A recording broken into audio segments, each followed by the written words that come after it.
কোনো ধরনের কেবল ছাড়াই কম্পিউটার থেকে মোবাইলে এবং মোবাইল থেকে কম্পিউটারে যদি আপনি ফাইল ট্রান্সফার করতে চান, তাহলে এই ভিডিওটি কন্টিনিউ করুন।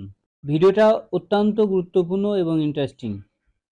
কারণ হচ্ছে আপনার কাছে কেবল নেই, কার্ড রিডার নেই বা কোনো ধরনের মাধ্যম ছাড়া আপনি আপনার মোবাইল থেকে কম্পিউটারে এবং কম্পিউটার থেকে ডাটা ট্রান্সফার করতে পারবেন।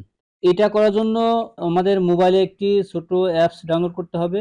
আপনার মোবাইল এবং কম্পিউটারটি একই নেটওয়ার্কে যুক্ত থাকতে হবে বা রাউটারের সাথে যুক্ত থাকতে হবে। ইন্টারনেট কানেকশনের কোনো প্রয়োজন নেই। শুধুমাত্র একটা রাউটার হলেই আপনি এই কাজটি করতে পারবেন। হ্যাঁ বন্ধুরা, আমি বলছি এফটিপি সার্ভারের কথা। এই কাজটি করার জন্য প্রথমে আমাদের মোবাইল স্ক্রিনে যেতে হবে।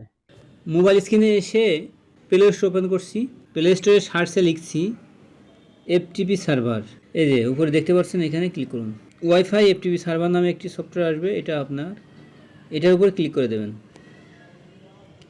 এবং ডানে দেখবেন ইনস্টল লেখা আছে, ইনস্টলে ক্লিক করবেন।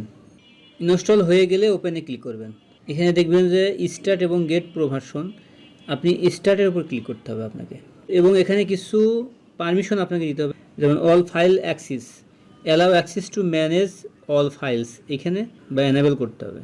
এরপরে ব্যাকে আসেন, আসলে এখানে দেখবেন একটা নোটিফিকেশন আসছে, allow WiFi FTP server to send you notification, এটা অ্যালাউ করতে হবে। তাহলে এরকম একটি সার্ভার ইউআরএল আমাদের ফোনে শো করবে। আমাদের ফোনের কাজ এখানে শেষ, ল্যাপটপে যেতে হবে। ল্যাপটপে আমি ডিস পিসি ওপেন করছি। ওপেন হয়ে গেলে এই যে ফাইল এক্সপ্লোরার বলতে পারেন, এখানে আপনি মাঝখানে রাইট ক্লিক করবেন, করার পরে দেখবেন যে অ্যাড এ নেটওয়ার্ক লোকেশন, এটার উপর ক্লিক করতে হবে। এখানে আপনি welcome to add network location wizard, এটা নেক্সট করতে হবে।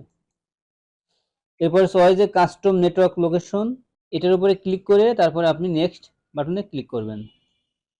আমরা মোবাইলে যে একটি সার্ভার ইউআরএল পেয়েছিলাম সেটা এখানে বসিয়ে দিব, ftp:/192.168.0.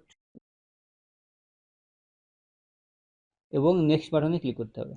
লগ অন অনউইমাউসলি, এটা চেকমার্ক করে দিতে হবে।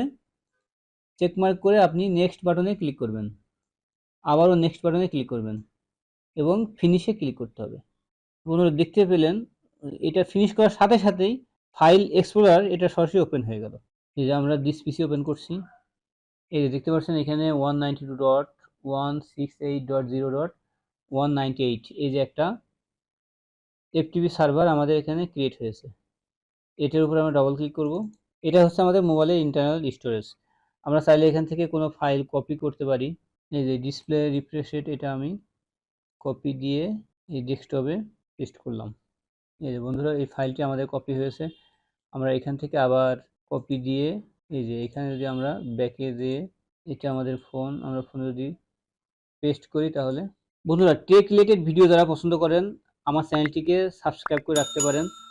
এরকম গুরুত্বপূর্ণ অনেক ভিডিও আসবে যা আপনার কাজে দিবে এবং আপনি আইটিতে এক্সপার্ট হতে পারবেন। ধন্যবাদ জানাই, ভিডিও এখানে শেষ।